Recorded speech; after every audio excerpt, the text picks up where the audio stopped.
Okay, guys, here we are. We sound like nerds. First podcast. I'm very excited. Are you guys excited? Oh, yeah. I'm very excited. All right, you're here with John, Kyle, and Jordan. Say hi, Kyle and Jordan. Hello, world. Hello, this is Jordan. This is exciting. We've been talking about doing this for a very long time, and I finally got off my butt and bought the equipment we needed to do it. So hold on, and hopefully you guys enjoy the ride. We will get started here in just a second.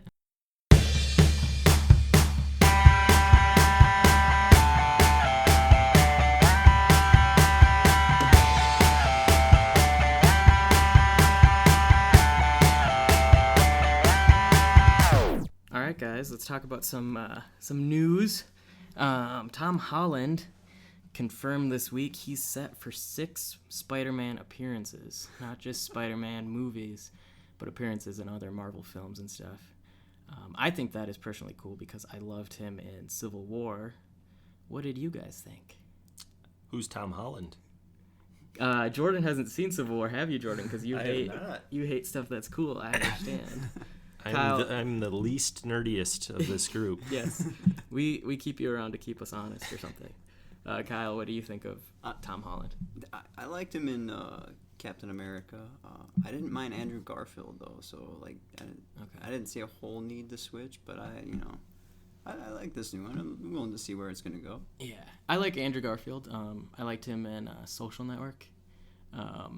He was a good wheel to the Jesse Eisenberg's character when he was playing Mark Zuckerberg. But I like that they cast a kid as Spider-Man, because the joke with Spider-Man was, he always had to worry about homework and prom. And, yeah, exactly. He was figuring out superpowers as well as life in general. And puberty at the same time, which always made him very interesting, So Tobey Maguire's not in Spider-Man anymore?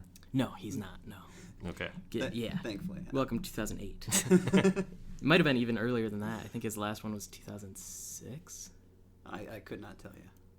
Who knows? It's not like we have phones that we could check, but take it from us, 2006, last time Tobey Maguire, the man-child, Tobey Maguire, played Spider-Man. Andrew Garfield and Tobey Maguire were both in their 30s when they got cast to play, or at least while they were playing Spider-Man. Andrew Garfield is that old? Yeah, he's 32 or 33. Jeez. I did not see that coming. Yeah, and Tom Holland, I think he's only like 19, so he's good. He's the perfect age. Yeah, they got themselves a young one. Other news, Fantastic Beasts and Where to Find Them is now a 5-movie deal with Warner Brothers. They're trying to make it into another Harry Potter Part 2? Yeah, Harry Potter franchise. It's apparently getting good reviews coming out the gate. I think it comes out next week, or it came out on Friday. I don't know. Again, that thing called the internet, we don't have it down here in the cave, so good luck looking that up while you're listening to this. I mean, I really liked Harry Potter, so I'm thinking this is going to be some good stuff. I think they already cast Dumbledore for one of the next ones. Yes. I know they cast Grindelwald, and that will be Johnny Depp. Really? Yes. Oh, that should be interesting. So he might just Johnny Depp all over that franchise, which, if you've seen his performance as Jack Sparrow in the first Captain America, the first Pirates of the Caribbean, he's essentially been doing that role since 2003. Well, even before that, Fear and Loathing in Las Vegas, like when he was getting ready for that role, I think he spent like 6 months in Hunter S. Thompson's basement. Like Hunter S. Thompson made a joke about how he had him chained to the bed with sticks of TNT around so he wouldn't smoke cigarettes. So I think ever since then he's always been doing that sort of like with the hands and everything, because that's totally a Hunter S. Thompson thing. Well, we can blame them for all of the Johnny Depping that's going to happen to the new Harry Potter franchise. Jordan has forgotten what he was going to look up on his phone. I have no idea what you wanted me to look up. He's got his browser open, and it's blank. This is true. I should have this ready too. So, Jordan, do you want to see 6 more Harry Potter movies? Well, considering I didn't see the first 7 or 8, I saw the first 3, 4. Okay. That's admirable. Admirable. For me, the Harry Potter movies are okay. They're not like, gosh, I need to have them on DVD, even though I do all 8 of them. I think I might have seen the 7th and 8th movies once only. I remember watching, the first, second, third ones over and over because it was like a holiday thing. We'd get together and at Christmas we'd watch them. But aside from that, I always thought the books were far superior, as with most adaptations. The casting is right in your head, and if you see it on screen, it's just different. So Yeah. Well, see, my thing, I like seeing a movie so that when I read the book, I have like a face to put to it or a voice to hear it from. So Right. That's probably how I would do it. Yeah, so in my sense, that works good. But I actually just recently binged those movies like a month ago. So Oh, okay. So you're yeah, kind of like- in the Harry Potter. Well, no, I mean, I watched them all once. Sure. I think I've seen the first one just a couple of times, but the rest of them were all once and like almost all of them within 2 days. So it was, I definitely had my Harry Potter fix. Sure. All right. So from movies to video games, Nintendo released the NES Classic this past week. For those of you who don't know, the NES Classic is a HD version of the original Nintendo. It can fit basically in the palm of your hand. Comes with a HDMI cable.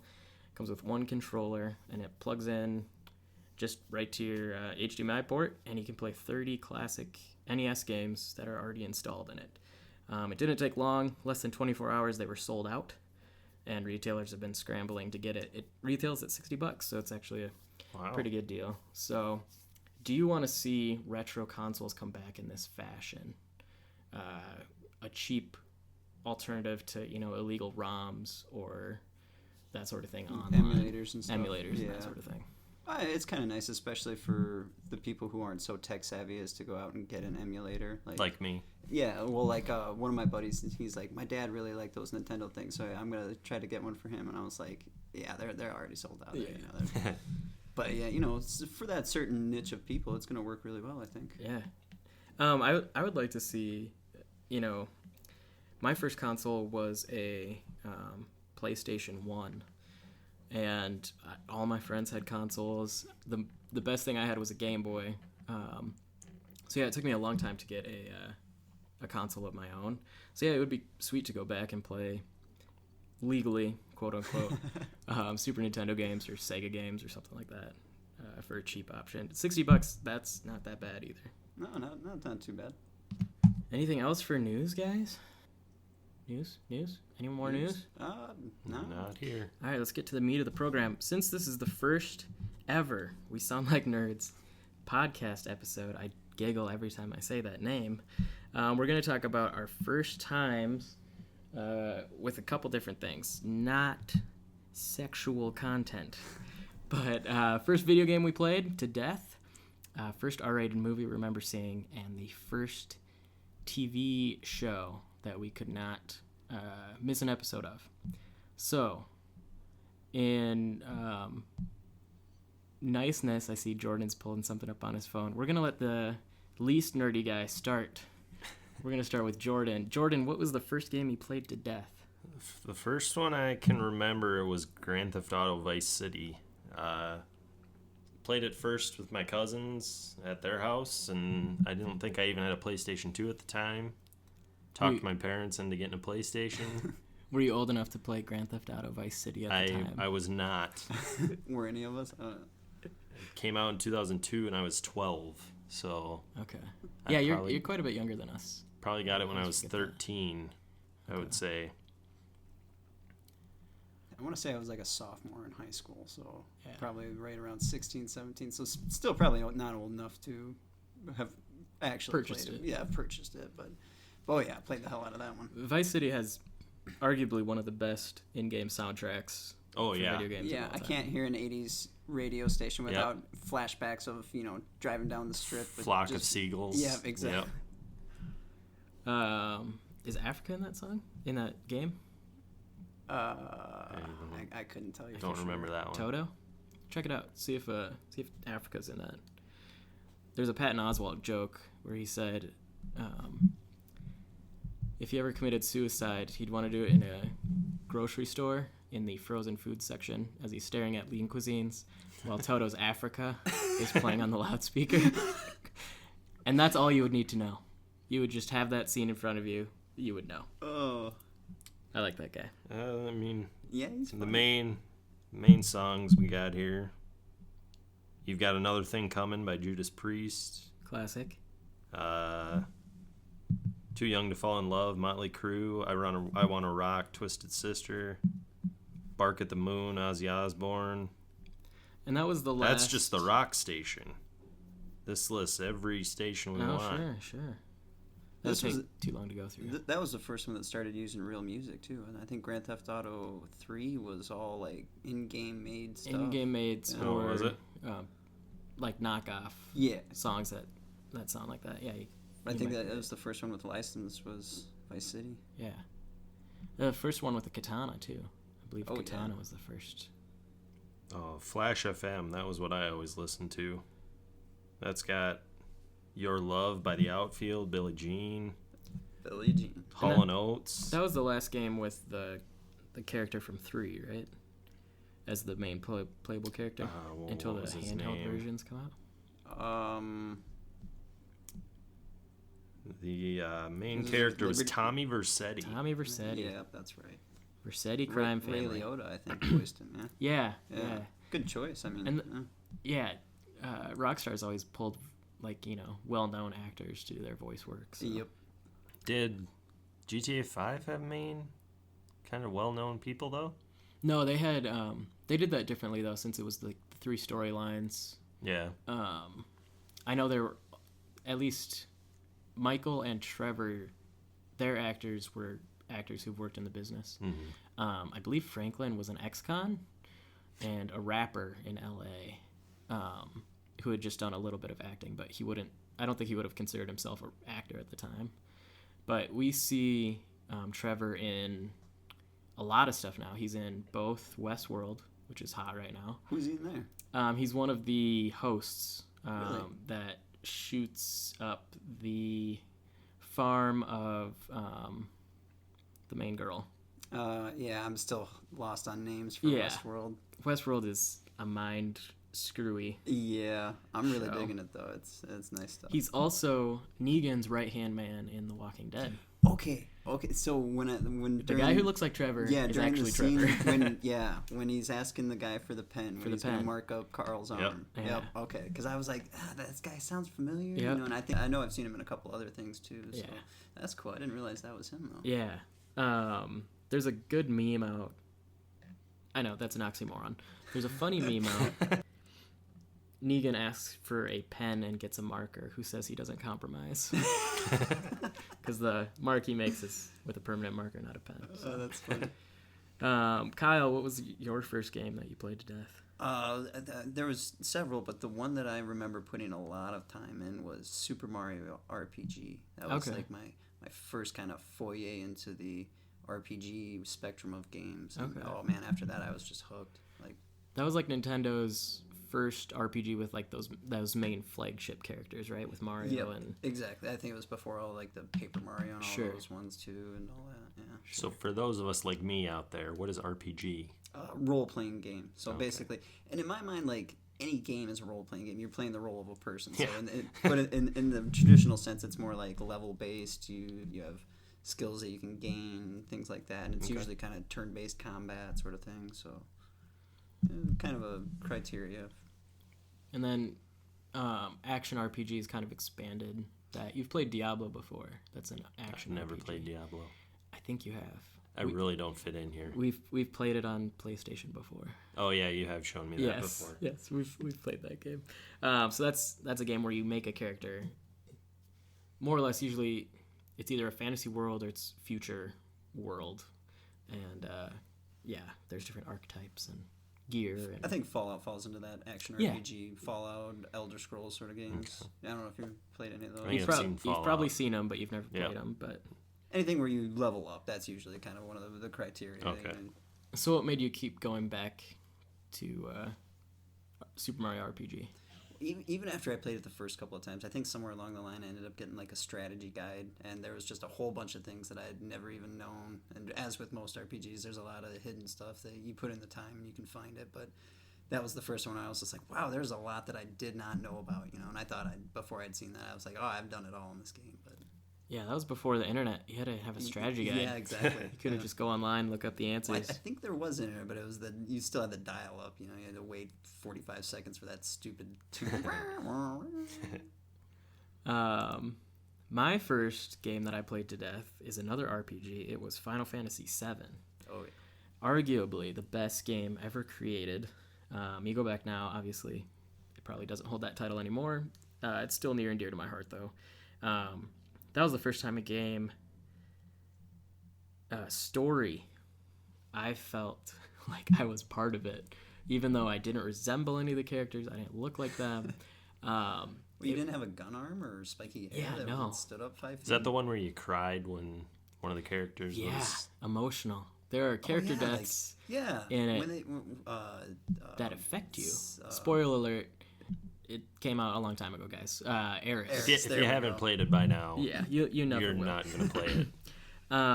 At the time, it was top of the line CGI. It was the first time we've seen full motion video in games like that. I easily put in on my first original memory card 200 hours plus. The timer runs out at 99 hours, 99 minutes, 99 seconds. But I played much more than that. I've owned the game just for different systems, different versions, digital and hard copy, I think 8 times. I've owned the game more times than it is numbered in the Final Fantasy anthology there. So I kept going back to it because you can try the game many different ways. You have a wide range of character cast, and there's different strategies to use, like only use this character, only use this character, try not to use magic, try not to use summons. Just over and over you can play that game 100 different ways and still have still come back to it with something fresh. So Final Fantasy VII is the game I played to death. Have they stuck with numbers? Like, is there a Final Fantasy VI, Final Fantasy VIII, yes. 9? Final Fantasy 8 or Final Fantasy 15 comes out later this month. Okay. It's not technically the 15th game because they made 3 versions of 13. Yeah. They've made a couple of versions of 11 and 14. So technically, I take it those didn't do as well as 7.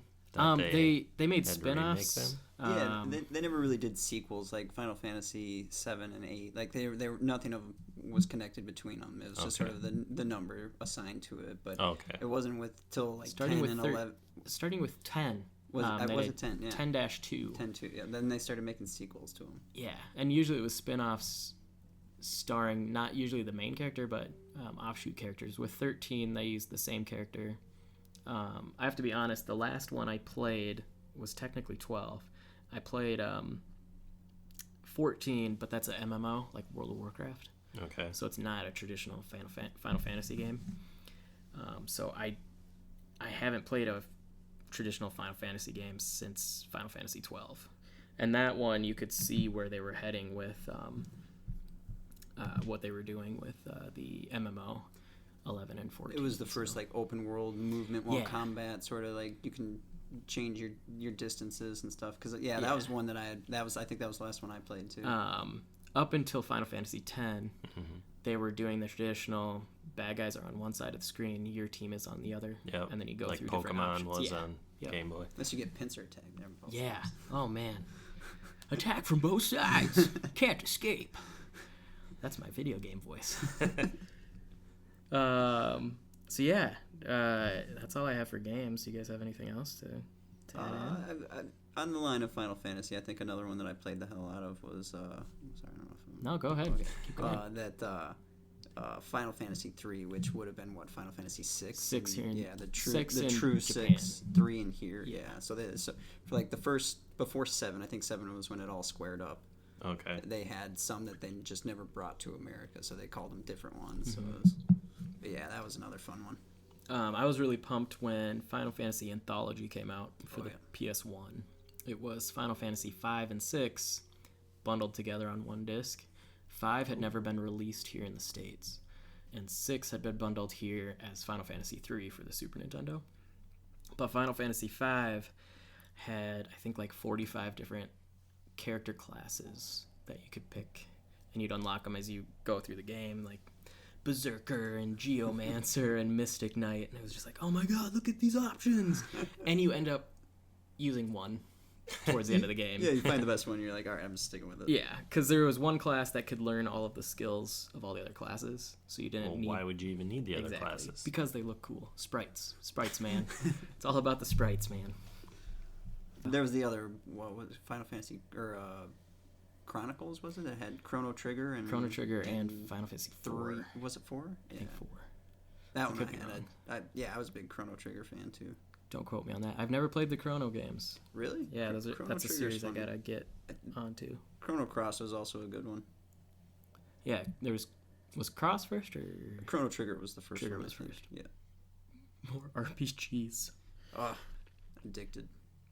All right, let's talk about the first R-rated movie that we remember seeing. Probably weren't old enough to see these movies because we remember them as that movie we saw that was R-rated. That, either we didn't get in trouble for or we got in trouble for. Kyle, let's start with you. What was your first R-rated movie? I can't recall the first one because I'm pretty sure I've seen a ton of them, but the first one that I just I watched over and over again was Boondock Saints. Okay. Oh, That was love that movie. 98 or something. So I think we had this was back when they actually had VHS and still. So I think we had that for a couple of years. I now have it on DVD, but we used to just watch the hell out of that and quote just left and right. And if there's any younger listeners listening in, a VHS is a tape. Good old analog. Maybe one of your parents can show you if they have one in the attic. It's a black, thick piece of plastic, and whenever you would rewind it, you could maybe mess up your tape and have the tape get all scrunched up, and you'll never be able to watch your video again. And then it got all stuck in the VCR, and Yeah. it was just a mess. Yeah. In the days of needing a tracking device, turn And a little back- tracking knob. So who was in Boondock Saints? Actually, Norman Reedus. Okay. Yeah, he was one of the main ones. I forget the name of the other main guy. Powder. He was in. That kills me that I can't remember. Who do we got in here? Sean Patrick Flannery. That's right. Okay. Yep. Willem Dafoe played. Thanks, Jordan. Yep, that's what I'm here for. He's the guy with the phone. I'm the one who knows the least, so I will be fact checking the most. There we go. I have never seen Boondock Saints. Oh man. Yeah. Of all That's the a good movies one. you tell me I have to watch, Yeah. and you've never seen Boondock Saints, I know of it. I know who's in it. Thanks to Have you Google. seen the second one? I've not seen the second one. It was more of the first one. I like the first one better, honestly, though. Yeah. Yeah, the second one was pretty. Second good, one, though. it held up to me, I Yeah, guess. yeah. It didn't let me down. How many people are quoting Boondock Saints 2, though? Well, I'm back sure then, there's a couple of good ones in there. it came out in 99, Okay. I thought It's Boondock Saints 2 was almost 20 more years old. recent than that. Oh, the Yeah. first one came out in 99. Yeah. I think, Boondock the Saints first, 2. I think the last one was The second one 2008, maybe? came out in 2009. Good 2009. guess. 10 Took a years 10-year between break. movies? It might have actually been 10 years in the story, too. I don't remember. Okay. That would make sense. Don't quote me on that. I only saw the second one a Quote couple him. times. You can put that Kyle dash Kyle. However much trust you put in Rotten Tomatoes, it has a 23% for the second one. Oof. Okay. Yikes. So just a... Yeah. And a 20% for the first one. What? They don't know what they're talking Damn. about. I guess it's one of those cult ones where, if you Yeah. love it, you love it. If Here's not, an aside for Rotten Tomatoes.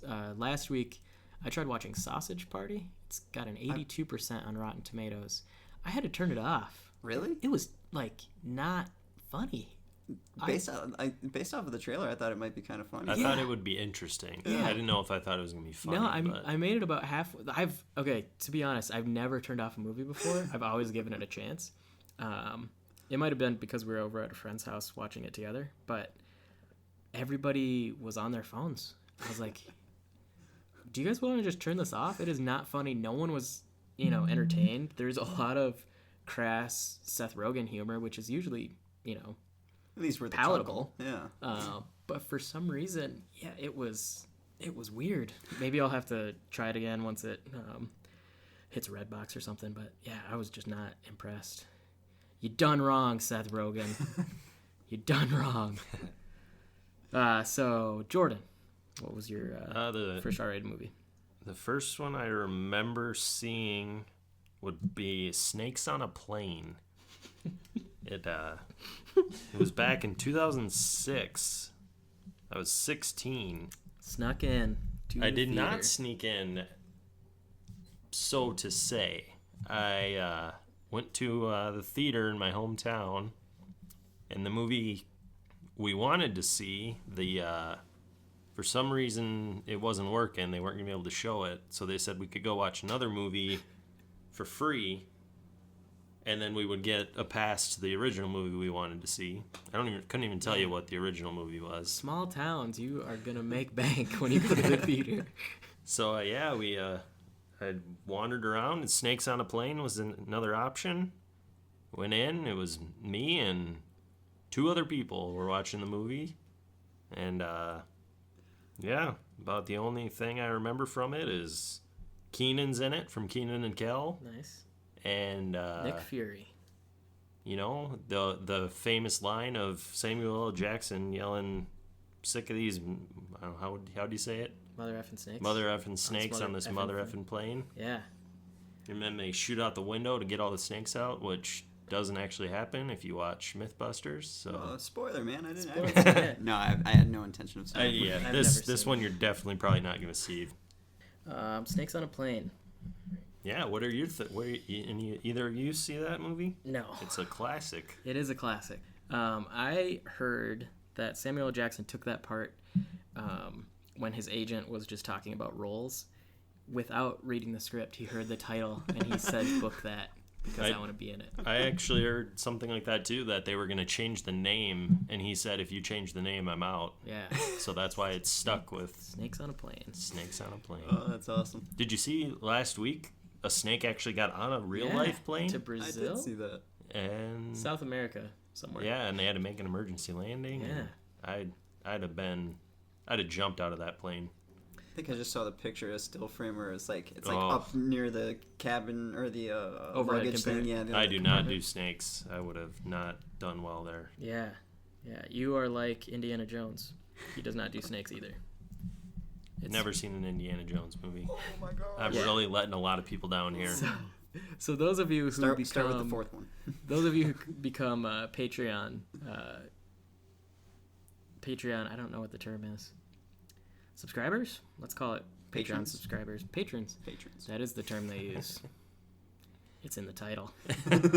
I think, that should have been obvious. We're going to do some special movie commentaries with Jordan. A bunch of movies that he hasn't seen.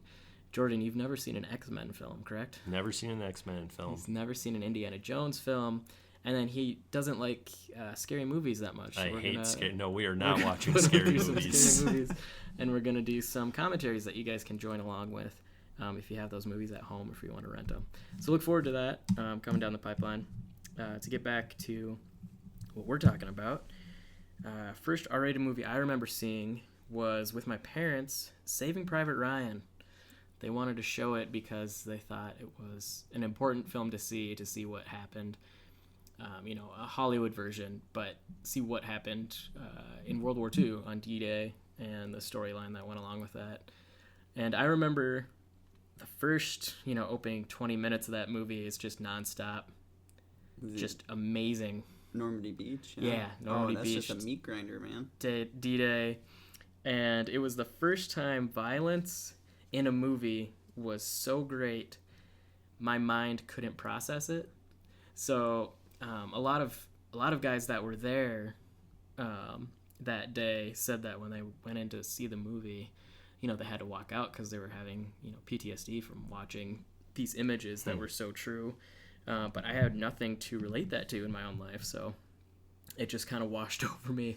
And ever since then, I've been, a depraved mind watching crazy things and not having it affect me. So thanks, Saving Private Ryan. You done good.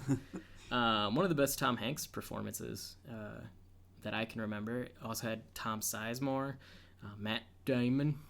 Vin Diesel was in that movie. Yeah. He was? Yeah, that was one of his early roles too. Yeah, it was one of his first Is that like acting before roles. Boiler Room, maybe? It was before Boiler Room. Boiler Room came out, I want to say, 98. Was it? I couldn't remember. Was Riddick his first 97? major film? Well, I would Or say Pitch Black, I think it would have been. Pitch Black would have been his first movie, but that was kind of campy. I don't remember that being I'm just not sure where the time frame Yeah. lines up on those.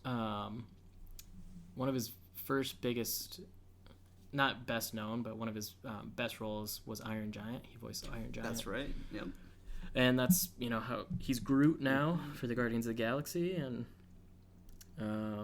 yeah, Vin Diesel. He played a bunch of D&D in high school. Did he? Yeah, he had one of his tattoos. Triple X is coming out with another Triple X too. I heard that.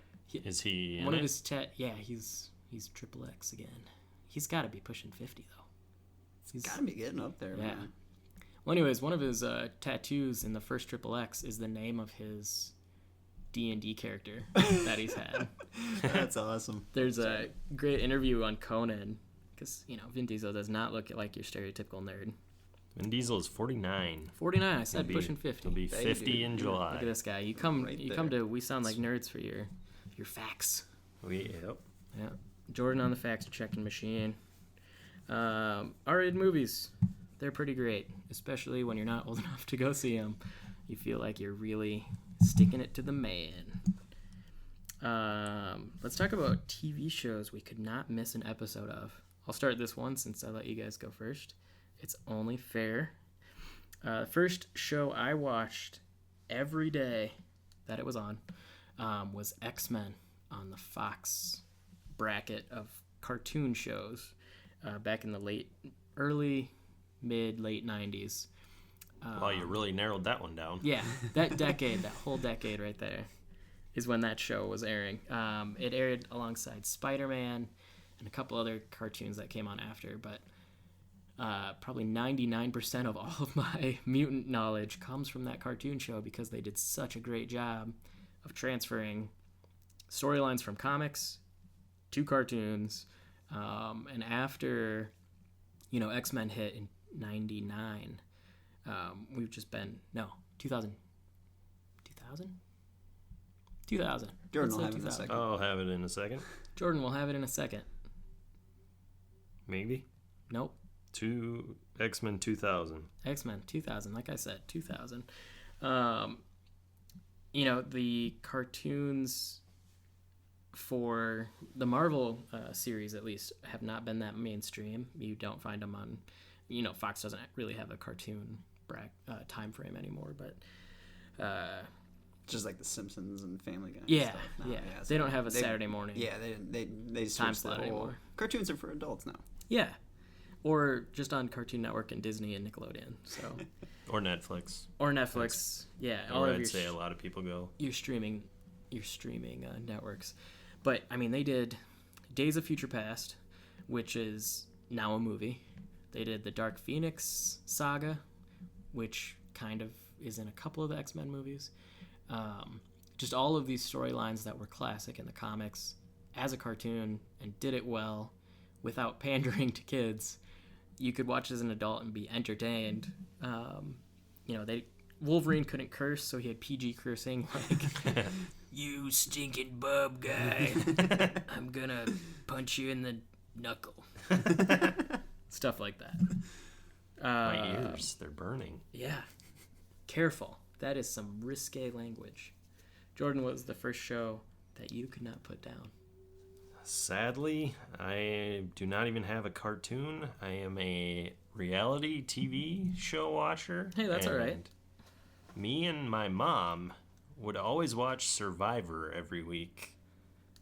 And we could not miss it. We had to tape it on the VCR if we were going to be gone. And, watched it every week. Watched it all the way to Richard Hatch, the guy who later went to jail for not paying taxes on his winnings from the show. That'll happen. So, pay your taxes, people. Survivor. That show's been on. They've got to be on Since- season 39. season 1 was in 2000. And they've done some years with 2. And I think they've done 2-year, 493 episodes, 33 seasons. 33 seasons of Survivor. So they're doing something right. That is a lot of people sitting in the dirt trying to survive. I could not be on Survivor. I could be on that show, Big Brother. I like that. I don't like Big Brother. This is Survivor indoors. Yeah, You gotta it is survive. You gotta indoors. survive people as opposed to the elements. You know? People are the worst. Could we all you know be that. away from technology for 100? What was the last one? 102 days or something? Yeah, they went last season a long time. Kyle, what was your favorite TV show that you had to watch? So I remember coming home from school, and Toonami was always like the first thing that I just had to watch it. Oh, you were one of those lucky kids with cable. Yeah. Nice. Yeah. This was like soon after we got rid of HBO, so the ones that really hooked me on it though were Tenchi Muyo, but the one more than that was Gundam Wing. That one was just like, it just hooked me on anime, and that was sort of my thing that got me into RPGs, because I think the first time I played an RPG, I saw what looked like an anime character, and I was just like, all right, let's give it a shot. And I know the first RPG I played might have been Final Fantasy 3, but Okay. I just did horrible at it. So I think Super Mario RPG was the one that got me into RPGs, but it was definitely anime that got me into the RPGs. So that was easily my favorite. You know, I thought pretty deep characters. You know, like the duo Maxwell character. He was always my favorite, sort of a maniacal, like, you know, easygoing guy. But yeah, that was the one that really got me hooked on. So Gundam Wing, it's guys in metal suits, right? Robots? Yeah. Robots fighting robots? Yeah. Okay. I never saw Gundam Wing. I've seen episodes, and I've played probably some of the games, because they made quite a few games on the Gundam Wing Did they? show. Yeah. I know I've played at least several. I came to anime reverse of you. I played RPGs, and then I discovered animes. My first anime that I really watched was Cowboy Bebop. After I gave my friends crap about watching anime, because who could watch anime? Well, I'm over here, you know, playing Final Fantasy and, you know, wishing my hair was 6 feet tall and spiky and I could carry a 200-pound sword. But, yeah, anime is another thing Jordan knows nothing about. I'm completely lost out in left field here. So we're going to have to watch some anime for our patrons and Patreon as well. And like Vice City, Bebop had one of the greatest soundtracks. Like, Yes. just the music in it was just amazing. Yes. After we get done recording here, we're going to watch an episode of Cowboy Bebop for Jordan. Sweet. I think you've tried to force me to watch it before, and I may have fell asleep. I try to force him to do many things. Wait, that came out wrong. I force him to watch many things. And, you know, I've turned him around on a lot of stuff. Turned you around on Dexter. Should we go through the list of everything I knew nothing about I don't think we until have enough I met time you? for this episode. We got, Dexter? Dexter. I never watched The Walking Dead before you. It was Yep. 5 seasons in before I started. Yep. Did I get you on Rescue Me? No, Okay. never even tried that You one. should watch Rescue Me. There's another show. We can add it to the list. But, you know, it's funny. Every time I bring up a show for John to watch, he's never got enough time to watch it. I'm too cool. Too cool, or I've already got my own set opinions on what's good and what's not good. It's a problem. It's a problem. Because I thought Sausage Party would be good, because Rotten Tomatoes gave it an 81%. And it's an aggregate, I understand.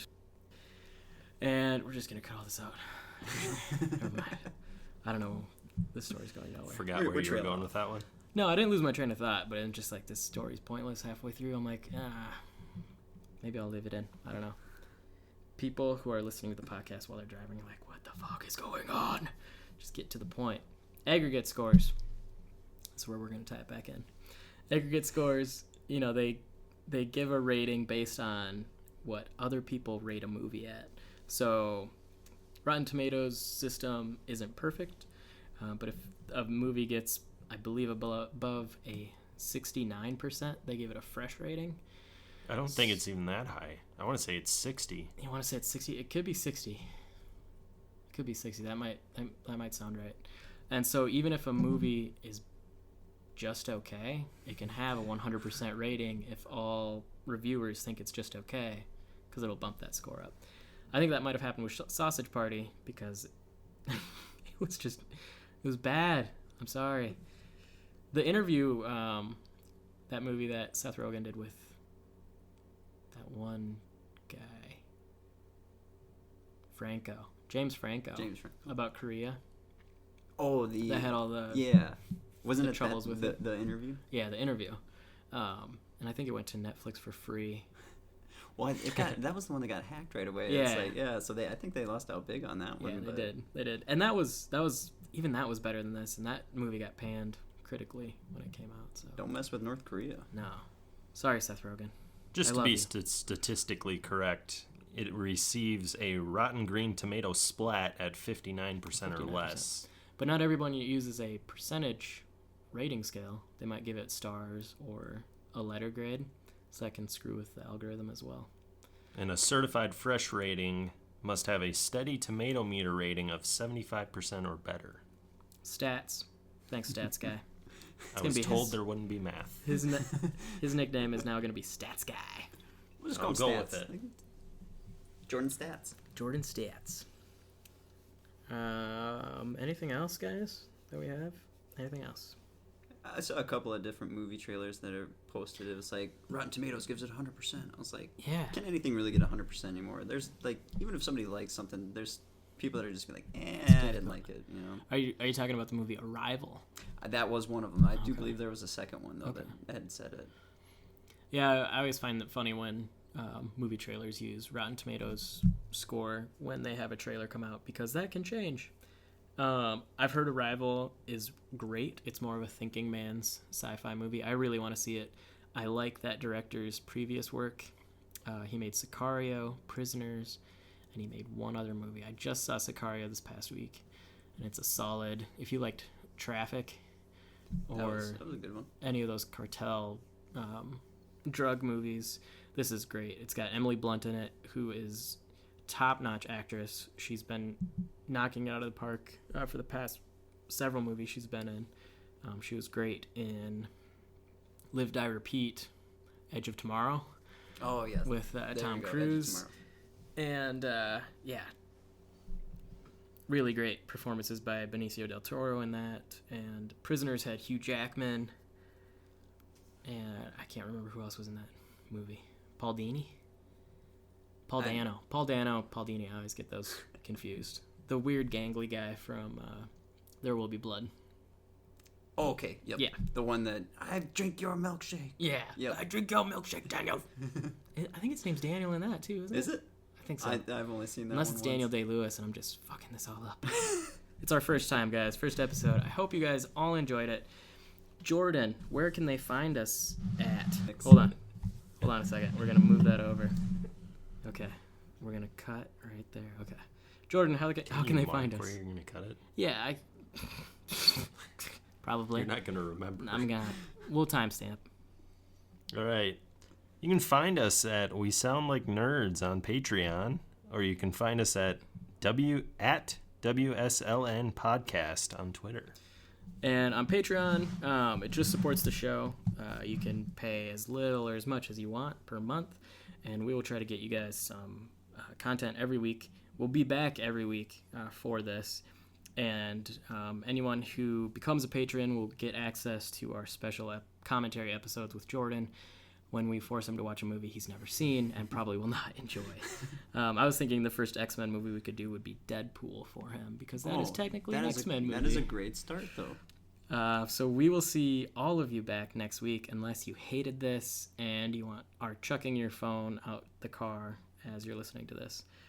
Anyways, this is John. This is Jordan. And this is Kyle. And we sound like nerds, everybody. Peace out. Bye.